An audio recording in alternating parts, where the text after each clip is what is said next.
Mesdames, Messieurs, bonsoir. Le sommet de l'Union africaine s'est achevé aujourd'hui après 2 jours de travaux, un rendez-vous surtout marqué par la situation en Centrafrique et au Sud-Soudan. Le président de la République, qui a pris part à ce 22e sommet, a eu parallèlement plusieurs autres activités, au nombre desquelles cette audience accordée à une forte délégation des Nations Unies conduite par le vice-secrétaire général des Nations Unies.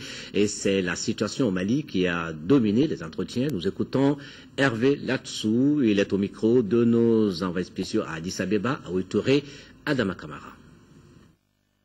Le vice-secrétaire général et le président sont tombés d'accord sur le fait que plus que jamais, il fallait travailler ensemble pour trouver les bons moyens pour sortir le Mali de manière durable de ce qui a provoqué cette crise des dernières années. Et pour cela, la réconciliation nationale est quelque chose qui est absolument majeur. Toute la communauté internationale la soutient et les Nations Unies restent à côté du gouvernement malien pour avancer dans cette voie. On a entendu la semaine dernière les Nations Unies qui sont en train de mettre la pression sur le Mali pour l'ouverture des négociations. Oui, je crois que c'est un point qui est important. L'accord préliminaire de Ouagadougou le 18 juin l'an dernier prévoyait une feuille de route avec des échéances. Ces échéances ont été dépassées maintenant pour toutes sortes de raisons, mais je crois qu'il ne faut pas perdre de temps et commencer à songer activement à un calendrier qui sera, je crois, dans l'intérêt de toutes les parties maliennes. Le Conseil de sécurité des Nations Unies va faire, à partir du 2 février, une visite officielle au Mali. Le président nous a assuré qu'il lui serait fait le meilleur accueil. Je crois que c'est l'occasion pour le Conseil, il le fait assez souvent, de se rendre sur le théâtre de certaines opérations de maintien de la paix pour mesurer les progrès qui ont été accomplis. Et il y en a beaucoup à mesurer, effectivement, et puis aussi pour passer les messages à tous les acteurs. Et je pense que, sans vouloir parler pour le Conseil de sécurité, mais ce message sur la nécessité d'avancer sur ce dialogue inclusif et cette réconciliation, je pense que ça fera partie de ce que diront On a l'impression que les Nations Unies sont fâchées avec le Mali. Absolument pas. Non, il y a eu certaines petites incompréhensions. On s'en est expliqué, oui, bien entendu, on s'en est expliqué, et il n'y a plus de problème s'il n'y en a jamais eu. Non, non, la relation est bonne et nous comptons sur la poursuite d'une bonne coopération pour que nous puissions faire le job qui nous a été assigné.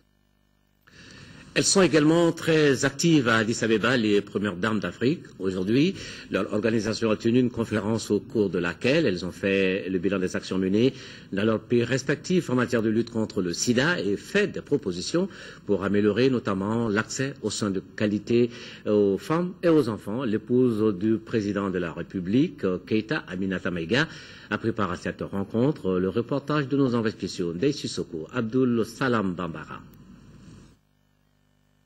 Regroupées au sein de l'Organisation des Premières Dames d'Afrique contre le sida OPDAS, les épouses des chefs d'État sont déterminées à améliorer la santé de la mère et de l'enfant pour une génération sans sida. Elles se sont donc engagées depuis 2002 à lutter sans relâche contre la pandémie. Et depuis, elles profitent de chaque sommet de l'Union africaine pour faire le point des avancées et voir comment améliorer davantage les conditions de vie, notamment des femmes et des enfants. En Afrique, les femmes sont les plus touchées par le VIH-Sida. Elles représentent, selon les chiffres de l'OMS, 58% des personnes vivant avec le VIH en Afrique subsaharienne. Fort heureusement, les actions de l'OPDAS ont permis de diminuer considérablement les infections chez les femmes enceintes ainsi que la transmission mère-enfant dans les pays membres de l'OPDAS grâce à l'appui de l'ONU-SIDA. Cette rencontre avait pour thème « Zéro infection » à travers l'accès aux soins de santé des femmes et des enfants. Pour atteindre cet objectif, la présidente de l'OPDAS est revenue sur l'importance de l'implication des premières dames. Mes sœurs premières dames, cet engagement des chefs d'État du continent doit nous interpeller au plus haut niveau, parce que nous sommes les mères de nos nations respectives. Et à ce titre, nous devons faire bouger les lignes en nous appropriant de ce thème pour aider l'Afrique et les dirigeants africains à éradiquer ce mal qui prive l'Afrique de ses bras valides. Et c'est d'ailleurs pour cette raison que nous avons lancé la campagne pour la prévention de la transmission du VIH de la mère à l'enfant dans nos pays. Nous devons la poursuivre en veillant tout particulièrement sur l'accès aux services de santé et pour la mère et pour l'enfant, mais aussi pour les jeunes en âge de procréer. Après plus de 10 ans aux côtés de l'Union africaine dans la lutte contre la maladie, l'OPDAS a souhaité concrétiser ce partenariat à travers la signature d'un accord afin que l'OPDAS soit partie intégrante de l'Union africaine et puisse entre autres bénéficier des 2 milliards de dollars mis à la disposition de l'Afrique par le Fonds mondial. Notons que la rencontre 2014 de l'OPDAS a enregistré l'arrivée de 2 nouvelles premières dames, celle du Mali et celle de Madagascar. L'épouse du président de la République, Keïta Aminata Maïga, a remercié ses sœurs pour l'accueil chaleureux. Elle en a profité pour communiquer les résultats positifs enregistrés au Mali dans la lutte contre le sida. Les sites de dépistage sont passés de 22 sites en 2003 à 396 en 2012.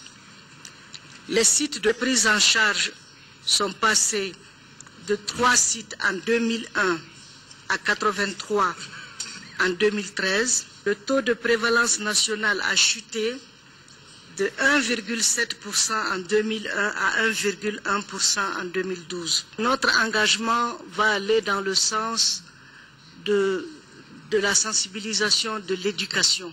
L'éducation permet en tout cas de progresser par rapport à la lutte contre le VIH ou d'autres maladies, contre le palu. J'espère que main dans la main, comme il a été dit, en nous engageant, nous les premières dames, mais d'abord nous les femmes, nous les mères, parce que lorsque vous êtes mère, vous avez ce droit d'éducation des enfants. Les premières dames d'Afrique, ayant conscience de l'ampleur considérable de leurs tâches, proposent que les mesures préventives soient appliquées de façon effective afin de faciliter davantage l'accès aux services de santé pour les femmes et les enfants. Tout en posant pour la photo de famille, elles se sont engagées à organiser chacune dans son pays des campagnes massives de sensibilisation pour un continent libéré du sida. L'organisation des premières dames d'Afrique contre le sida OPDAS a son siège en Namibie. Quant à la prochaine élection pour la présidence de l'organisation, elle aura lieu en 2015, nous signalent nos envoyés spéciaux. Une délégation de la Fédération internationale de villages SOS s'est entretenu cet après-midi avec le Premier ministre Omar Tatamli ici à Bamako, occasion pour les hôtes du chef du gouvernement de saluer les efforts des autorités maliennes en faveur de la promotion et de la protection des droits des enfants, surtout ceux des villages SOS. Nous écoutons la directrice générale de la Fédération internationale de villages SOS au micro de Bourama Traoré.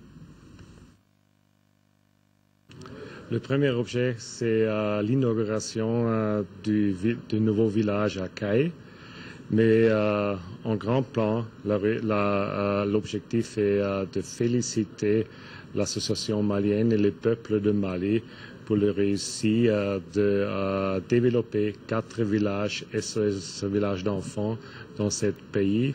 Nous sommes du niveau de Fédération internationale très fiers et nous apprécions beaucoup la qualité du travail dans les SOS villages d'enfants dans ce pays. On prend en charge de plus de 600 enfants dans les villages, dans les familles, et plus de 4000 enfants dans les programmes de famille, de support de famille. Et je pense que c'est un soutien pour le peuple de Mali. Et à l'autre côté, le peuple de Mali soutiennent notre travail et ensemble on réussit.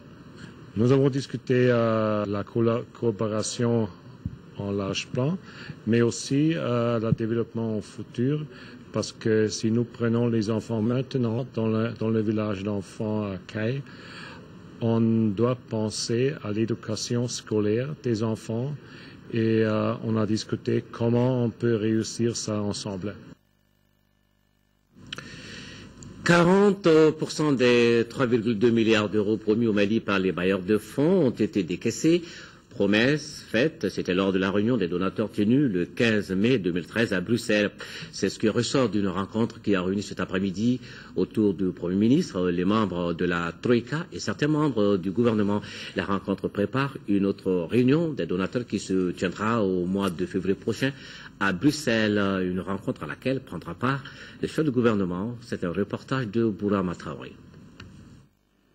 Autour du Premier ministre Oumar Tatamli, certains membres du gouvernement et ceux de la Troïka, entendez là les partenaires techniques et financiers. Ensemble, ils font le point des milliards d'euros promis au Mali lors de la réunion des donateurs le 15 mai 2013 à Bruxelles.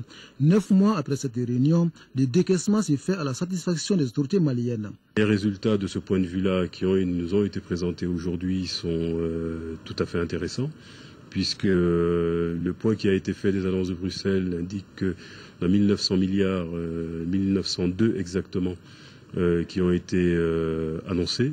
Sur ce montant, 1400 milliards ont déjà fait l'objet de conventions de financement, d'accords de financement ont été signés, donc les montants ont été engagés. Et sur ce montant de 1402, 767 milliards ont déjà fait l'objet de décaissement. Donc on est à des niveaux de décaissement qui sont tout à fait significatifs. En 9 mois, nous sommes ainsi parvenus à des niveaux d'engagement de ressources tout à fait élevés et de décaissement effectif qui sont tout à fait importants. Au total, 40% des 3,2 milliards d'euros ont été décaissés. Le fonds permettra au Mali de relancer son économie, de faire face aux défis de la reconstruction et de la réconciliation post-crise notamment. Les partenaires techniques et financiers se réjouissent du respect de certains engagements pris par le Mali, parmi lesquels l'organisation des assises nationales sur le Nord, les états généraux de la décentralisation et le combat engagé contre la corruption. Je voudrais quand même aussi souligner que, à part des chiffres, ce qui est aussi très important dans cette phase sortie de crise, qu'on se coordonne bien, d'abord entre les PTF, secondo avec le gouvernement de Mali, pour avoir un bon sens sur les priorités, donc pour être capable de travailler efficacement.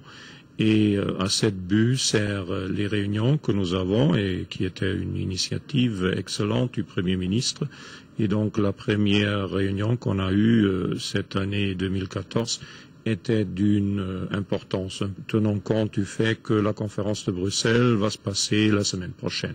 Le Premier ministre Oumar Tatamli conduira la délégation malienne à la réunion de Bruxelles 2 prévue ce mois de février. Une réunion qui vise à faire le point des promesses de dons et de dégager de nouvelles stratégies en vue d'accélérer le processus. À l'invitation de Zahabi Ould Sidi Mohamed, ministre des Affaires étrangères et de la coopération internationale, une délégation du Conseil de sécurité conduite par l'ambassadeur représentant permanent de la France, Gérard Haro, effectuera du 1er au 3 février prochain une visite de travail dans notre pays. La dite visite entre dans le cadre d'une pratique du Conseil de sécurité consistant à se rendre dans les pays qui sont dans son agenda. Et depuis 2000, durant son séjour, la délégation sera reçue en audience par le président de la République, Ibrahim Boubacar Keïta, et le Premier ministre, chef du gouvernement, Oumar Tatamli. La délégation aura une séance de travail avec plusieurs membres du gouvernement et rencontrera également d'autres personnalités et structures comme les autorités religieuses, les associations de défense des droits de l'homme, la commission Dialogue, Vérité, Réconciliation, Serval, l'UITM et les représentants des groupes armés signataires de l'accord de Ouagadougou. Une conférence de presse conclura la mission. L'amélioration des conditions de vie et de travail des enseignants des écoles communautaires, un combat que veut gagner la coalition Éducation pour tous. Ses membres étaient reçus ce matin par le président du Haut Conseil des collectivités, des entretiens dominés par une seule préoccupation, avoir un appui fort du président Oumaro Ag Mohamed Ibrahim Aïdara et de son institution à leur coalition. Maïga Kadi Babi est la présidente de l'Éducation pour tous. Elle est au micro de Mohamed Diarra. Dans le cadre de la décentralisation, les collectivités sont responsables des écoles. À ce titre-là, ce sont les collectivités qui recrutent les enseignants, n'est-ce pas, à la base. Et nous essayons de voir comment est-ce que, dans le cadre de ce recrutement, ils peuvent aider les anciens des écoles communautaires à accéder à un autre statut. Parce que les enseignants des écoles communautaires jusqu'à présent sont en fait recrutés par les communautés avec des conditions de travail très difficiles, comme vous le savez, et qui sont cependant obligés d'appliquer le même curriculum que leurs homologues sortis des IFM. Nous pensons que c'est une situation d'inéquité cela n'est pas juste. À travail égal, salaire égal. Donc, et en plus de cela, ces enseignants, nous en avons énormément besoin parce que, vu leur nombre, le Mali ne peut même pas se permettre aujourd'hui de se passer d'eux. Donc, nous pensons que le mieux, c'est de les motiver, n'est-ce pas, à bien faire leur travail. Après cette rencontre, quel a été le soutien ou l'accompagnement que le président du conseil a fourni? Ok, nous avons exposé au président le programme en général. Un programme d'ailleurs qui intervient dans les régions de Kay, Koulikoro, Stikasso et Ségou. Nous avons exposé au président ce que nous avons eu à faire jusqu'à présent. Par rapport aux avancées également que nous avons eues avec les autres départements, notamment le département de l'éducation et puis de l'administration territoriale, nous avons demandé au président de nous appuyer auprès de ces institutions. Alors, le programme est orienté vers le sud et le nord.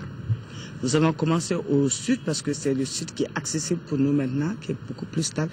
Mais ce que je dois dire, même si nous menons les actions au niveau du sud, les données qui sont prises en compte dans le cadre du programme constituent le niveau national. Et nous restons dans le chapitre éducation avec bientôt des lycées pour les cercles de Tomignan, Guéné, Baroueli et Gourma-Rarousse, les travaux de construction subventionnés par l'Agence française de développement à hauteur de 5 milliards de francs CFA. Ils viennent d'être rétrocédés au Conseil des cercles concernés. Les documents ont été signés ce matin au ministère de l'Éducation. Par la même occasion, le lycée Bouyagui Fadiga bénéficiera lui aussi d'un appui pour sa réhabilitation. C'est un reportage de Agali Aguissa. Le rapprochement de l'école des apprenants est l'une des ambitions des autorités scolaires. Le programme d'investissement pour le secteur de l'éducation, qui est à sa 3e phase, s'inscrit dans ce cadre. Et pour contribuer à l'atteinte de cet objectif, l'Agence française de développement apporte une subvention de 5 milliards de francs CFA pour la construction de 4 établissements de l'enseignement secondaire général dans 4 cercles du Mali et la réhabilitation du lycée Bouyagui Fadiga dans le district de Bamako. Le projet PIS 3, qui nous rassemble, s'élève à 8 millions d'euros. Sa principale composante, de 5 millions d'euros, concerne la construction et l'équipement de 4 lycées dans les cercles de Baroueli et Tomignan, région de Ségou, Djéné, région de Mopti, et Gourma-Rarousse, région de Tombouctou. Cette composante comprend également le lycée Bouyagui Fadiga, qui bénéficiera, dans le cadre de ce concours, de la réhabilitation complète des bâtiments existants, de la reconstruction et l'extension d'un bâtiment de 6 classes et la construction de 4 blocs de 8 latrines.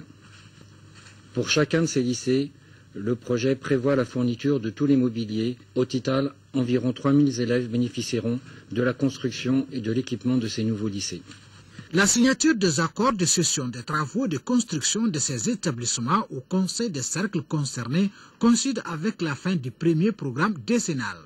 Nous nous acheminons maintenant vers l'élaboration d'un nouveau programme décennal qui certainement va être élaboré au cours de cette année 2014. Nous avons aussi décidé de concevoir un programme intérimaire qui va assurer la transition entre le programme décennal que nous achevons et le nouveau programme que nous allons élaborer. Dans les deux cas, comme dans le programme décennal initial, la composante accès à l'éducation, donc construction des infrastructures scolaires, demeure une permanence. Le porte-parole des présidents du Conseil des cercles a remercié les autorités scolaires et l'Agence française de développement pour la rétrocession des travaux de construction des 10 établissements. Il a également réitéré l'engagement de ses pairs à respecter les délais de travaux dont la fin est prévue pour 2015. Renforcement des capacités au niveau de l'éducation, c'est bien. Mesures d'amélioration des performances de votre télévision nationale également. L'ORTM qui étoffe son parc auto avec 5 nouveaux véhicules, des matériels roulants remis par l'UNICEF, et cela dans le cadre du plan d'action du programme de coopération UNICEF, gouvernement malien. Mohamed Ould Mamouni. Les véhicules que l'ORTM vient de recevoir de l'UNICEF sont de marque Toyota, type Hilux, de modèle pick-up. Ils sont destinés à la radio rurale ainsi que 4 stations régionales, Mopti, Gao, Tombouctou et Kidal. Avec la crise qu'a connue notre pays, l'ORTM a payé le lourd tribut, nous dit Gianfranco Rotigliano, représentant de l'UNICEF au Mali. La crise a frappé fort. Les voitures sont parties et pas seulement ça. Il y a eu beaucoup plus que cela. Il y a eu aussi un désengagement d'un certain côté. C'était plus facile, ce n'était plus possible de travailler comme on le faisait avant. Et donc on est là maintenant pour chercher de reconstituer la capacité et aussi redonner la confiance. Ces véhicules tout-terrain viennent à point nommé pour qui connaît les difficultés que l'ORTM rencontre tous les jours pour faire face à ces missions. Les bénéficiaires ne peuvent que se réjouir d'une telle initiative. Nous saluons le dynamisme de la coopération entre l'UNICEF et le gouvernement de façon générale et l'ORTM de façon singulière. J'exhorte la direction de la radio de faire un très bon usage de cet outil et de leur dire aussi l'appui du gouvernement pour continuer à renforcer les outils de travail.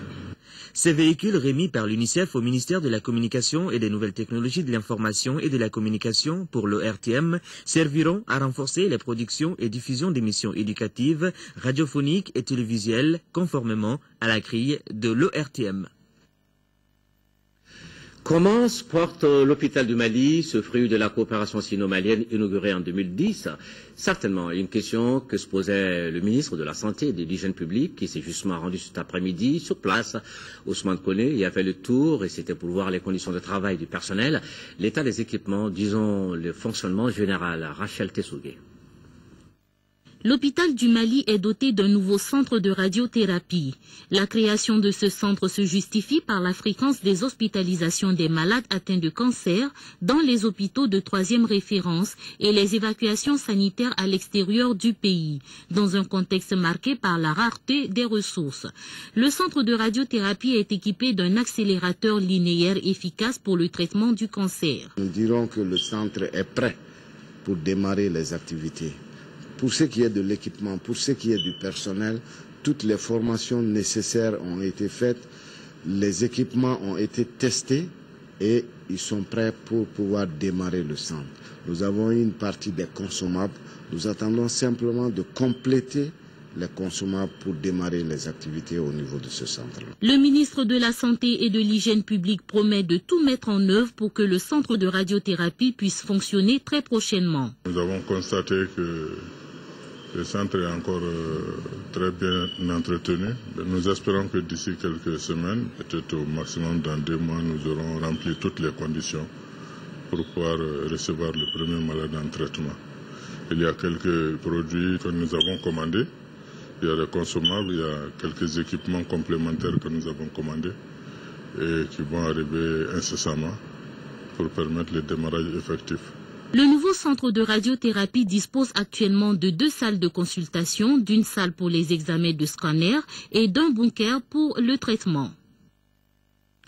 L'hôpital régional Fousséine Ndaou de Kaïlou renforce son plateau technique avec l'acquisition d'un nouveau matériel chirurgical. C'est un don d'un opérateur économique de la région d'une valeur de plus de 60 millions de francs CFA. Le matériel qui a été officiellement remis ce vendredi matin au responsable de l'hôpital devra permettre à l'établissement d'améliorer la qualité de ses prestations. Correspondance Mahamadi Alioubari.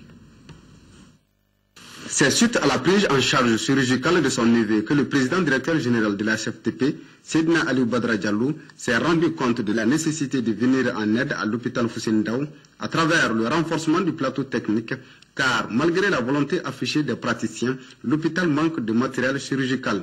Je décide d'offrir au nom de ma société un matériel médical et nous espérons que les responsables médicaux et l'ensemble des collaborateurs de santé ils vont faire de bons usages. Ce lot d'équipement d'une valeur estimée à plus de 60 millions de francs CFA est composé entre autres de 3 boîtes de hernie, 2 boîtes de traumatologie générale, un dermatome électrique, 2 aspirateurs chirurgicaux, un respirateur d'anesthésie et 3 batteries et blocs de secours pour SCL. Le directeur adjoint de l'hôpital Foussendao ainsi que le chef de l'exécutif régional ne cachent pas leur satisfaction du travail abattu par la SFTP. Je voudrais pour ma part rassurer monsieur le gouverneur de la région de Caille que les équipements reçus seront utilisés à bon escient dans le cadre de l'amélioration continue de la qualité des soins. C'est un geste assez rare à souligner. Donc je voudrais encore une fois me réjouir de ce geste-là, le féliciter, le remercier. J'en appelle donc à tous ceux qui sont dans la capacité de faire de pareilles contributions, parce que c'est comme ça qu'on peut développer notre terroir. Ce lot d'équipements constitue la première tranche du don, selon Seydina Aliou Diallo, qui attend les références d'un nouveau scanner qu'il compte offrir à l'hôpital Foussendao. Le cercle de réflexion et d'échange du Nord Créneau a mis à profit les festivités de célébration du Maouloud pour tenir ses assises sur le dialogue intercommunautaire dans la cité des 333 saints à Tombouctou. Vous voyez donc les images. Et en marge de cette rencontre, le Créneau, en partenariat avec la Fondation Sidi Boubacar Bali, a procédé à la pose de la première pierre d'un centre de santé communautaire dans la commune urbaine de Tombouctou.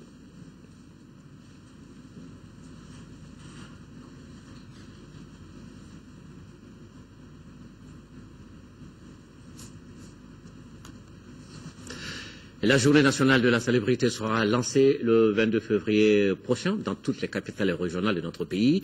L'annonce a été faite aujourd'hui par le ministre de l'Environnement et de l'Assainissement. C'était lors de la rencontre avec les directeurs régionaux de l'assainissement, du contrôle des pollutions et nuisances.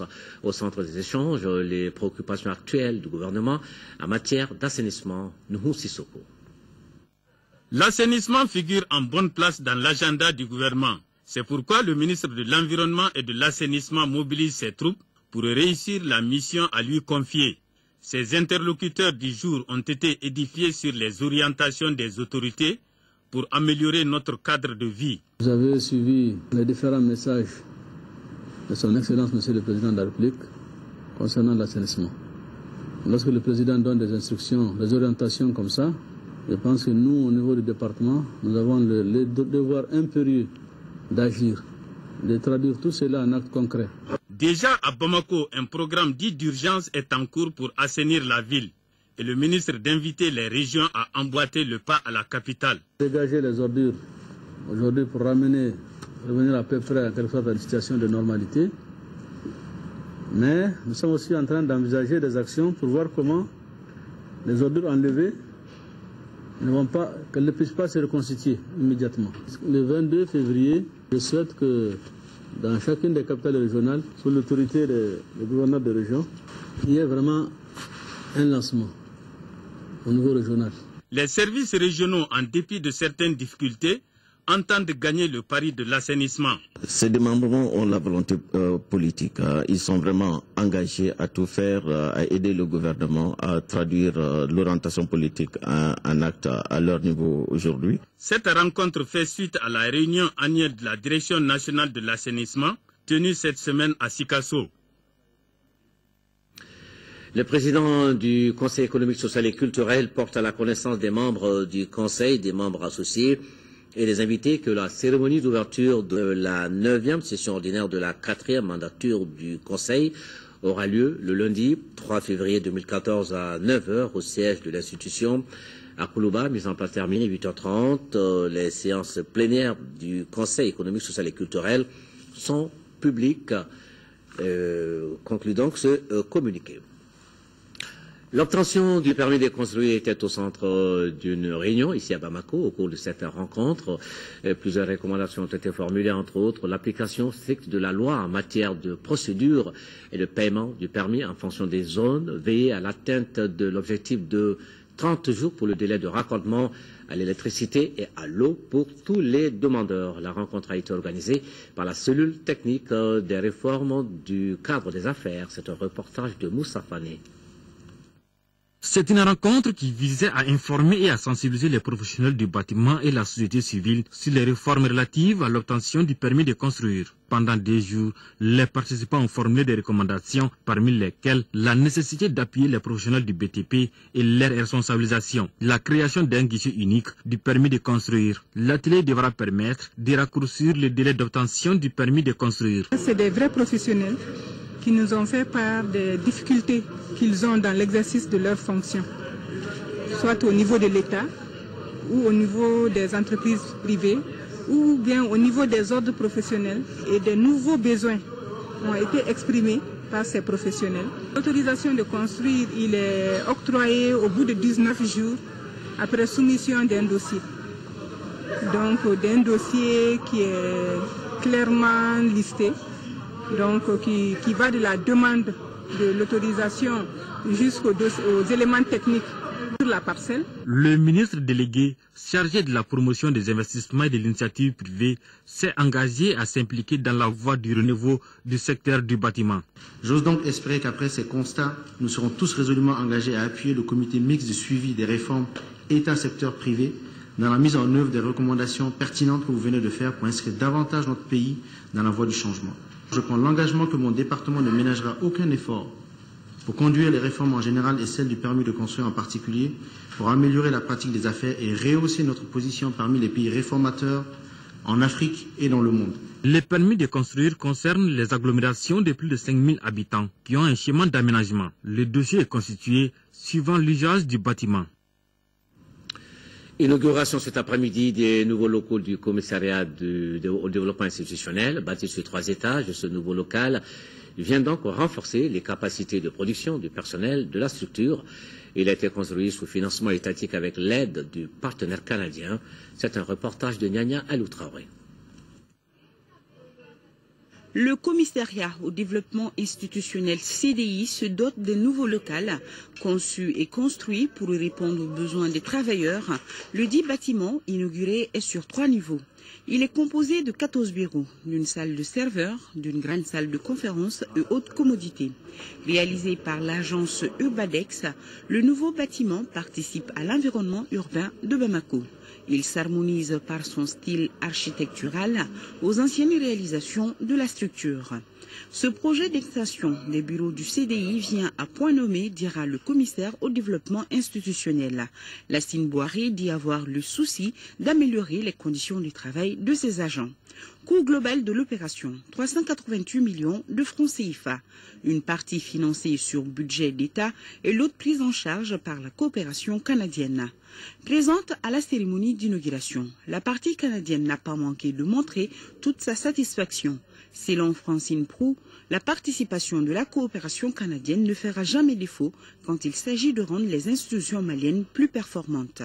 Au conseiller spécial de la primature représentant le Premier ministre d'exhorter les travailleurs du CDI à plus d'ardeur et d'assiduité pour faire face aux défis du XXIe siècle. Pour rappel, le CDI a pour mission, entre autres, d'élaborer les éléments de la politique nationale de modernisation de l'État et des collectivités, d'apporter un appui à la mise en œuvre de la décentralisation et d'identifier les mesures de renforcement de la société civile. Merci Nyanya. On passe à autre sujet en prélude à la journée internationale de lutte contre l'excision prévue le 6 février prochain. Le ministère en charge des questions des femmes était ce vendredi devant la presse. Il s'agissait d'exposer aux hommes des médias le rôle joué par le gouvernement du Mali dans la lutte contre la pratique à travers le programme national. C'est un reportage de Mamourou Sidibé.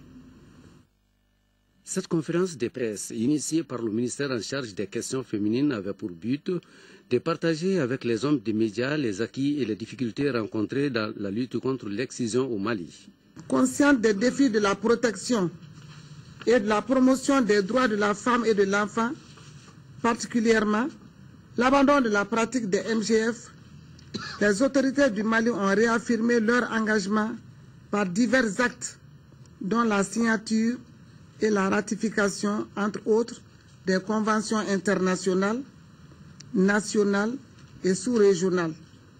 Il s'agit, par exemple, de la Convention sur l'élimination de toutes les formes de discrimination à l'égard des femmes. Parce que vous savez, quand la communauté ont animé les débats, dont le suivi des villages d'abandon et l'épineuse question d'adoption de la loi interdisant la pratique. La prévalence tourne autour de 80%, donc il y a beaucoup à faire encore pour atteindre l'objectif tolérance zéro au MGF excision. Le chemin qui mène à l'abandon total de la pratique est long et périlleux.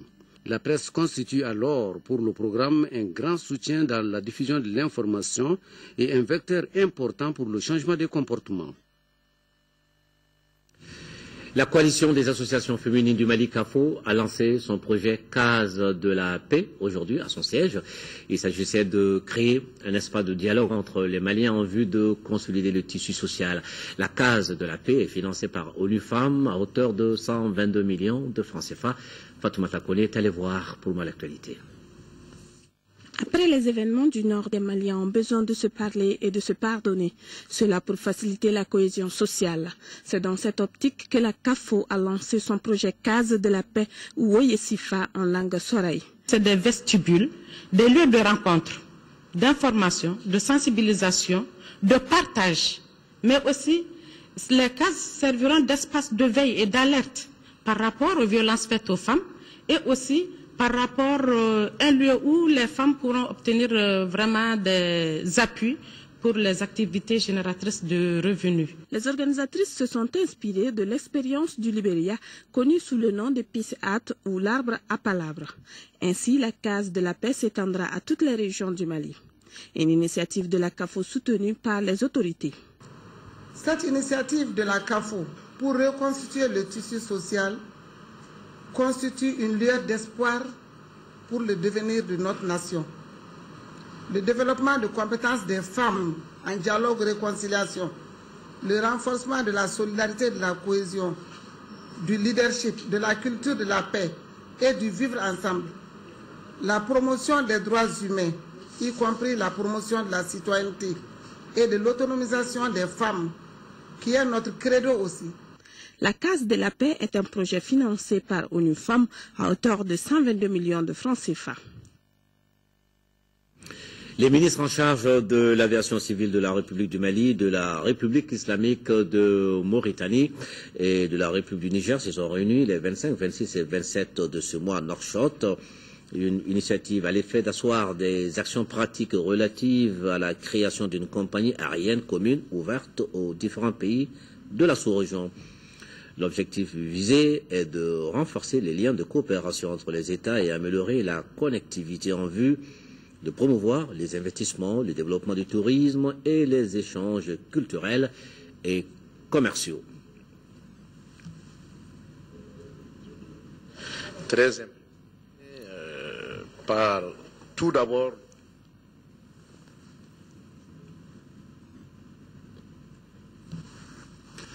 le collectif Cri de cœur a procédé hier au lancement officiel de son projet intitulé Alafia, dédié donc à la réconciliation et à la cohésion sociale. Profitant d'un point de presse, le président du collectif rappelle les actions menées dans les régions du Nord au compte de ce projet.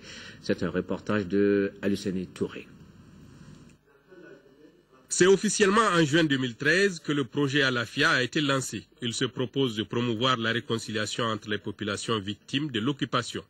Cri de cœur, qui en est l'exécutant, est la première entité à mettre pied dans ces régions alors occupées. Pour ces jeunes qui ont été témoins des exactions, la réparation du tissu social demeure un impératif. Quand on a été sur le terrain, on a eu la chance et la malchance d'être là, vécu avec les populations, leur comprendre les difficultés qu'ils avaient. On a très tôt compris que si on ne fait rien, la crise a mis dans la poubelle tout ce que nous avons de valeur. Et le Mali, c'est comme un tapis qui doit s'aboter à sa mosaïque. Et le tricot Mali qui était fissuré, il suffit de tirer sur un fil pour que tout le reste là se détache. Il fallait travailler à reconstruire ce tissu. Si le collectif n'a pas médiatisé ses actions pendant la période électorale, c'est bien dans le souci d'éviter la confusion avec les acteurs politiques. Pourtant, beaucoup de réalisations sont à mettre à son actif. Ce programme-là a 4 volets. D'abord, permettre aux gens de parler, dialogue intercommunautaire, intracommunautaire. Et puis, il y a une notion de justice sociale dont il faut parler. Et puis, le Mali, personne ne fera ça à notre place. On ne peut pas faire le Mali sans les Noirs, sans les Blancs, c'est toutes les ethnies. Et travailler à ce que demain, l'héritage, ce que nous avons connu, nos enfants ne le connaissent pas. Beaucoup de témoignages sont venus renforcer le crédit de cette jeune organisation qui ne fait plus aujourd'hui mystère sur ses ambitions nationales et même régionales. Festival du désert, la caravane de la paix est à Djibo. Djibo, c'est à quelques 205 km au nord de Ouagadougou, capitale de Burkina Faso, dans la province du Sourou. Les organisateurs du Festival du désert offrent 2 spectacles aux 12 000 réfugiés maliens. Des artistes tels que Aïra Arbi et Génération Tartagal du Maroc animent ces soirées. Nos envois spéciaux à Touré, Moïse Traoré.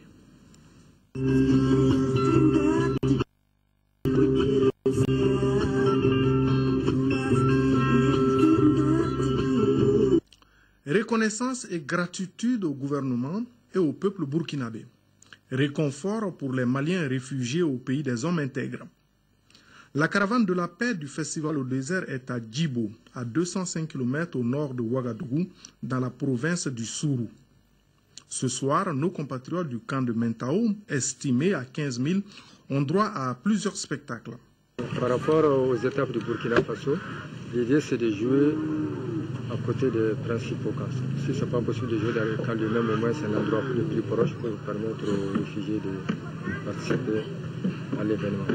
Parce que comme on l'a dit, c'est destiné surtout à eux, façon de venir vers eux, leur dire qu'on ne les oublie pas, leur dire que les artistes pensent à eux et passer le message de paix et de réconciliation.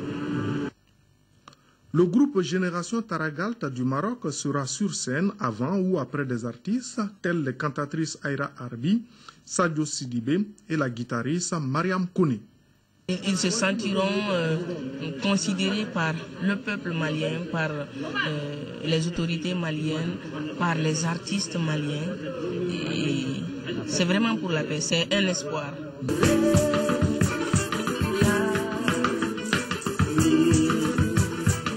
Artiste originaire de Kidal, basé à Bamako, le groupe Amanar est également de la caravane de la paix.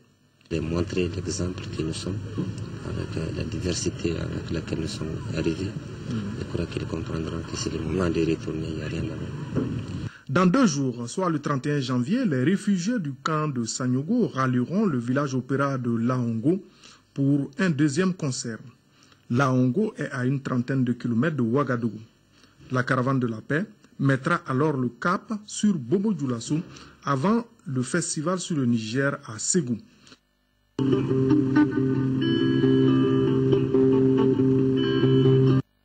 Voilà l'ambiance musicale du festival dans nos éditions futures à Koulikoro.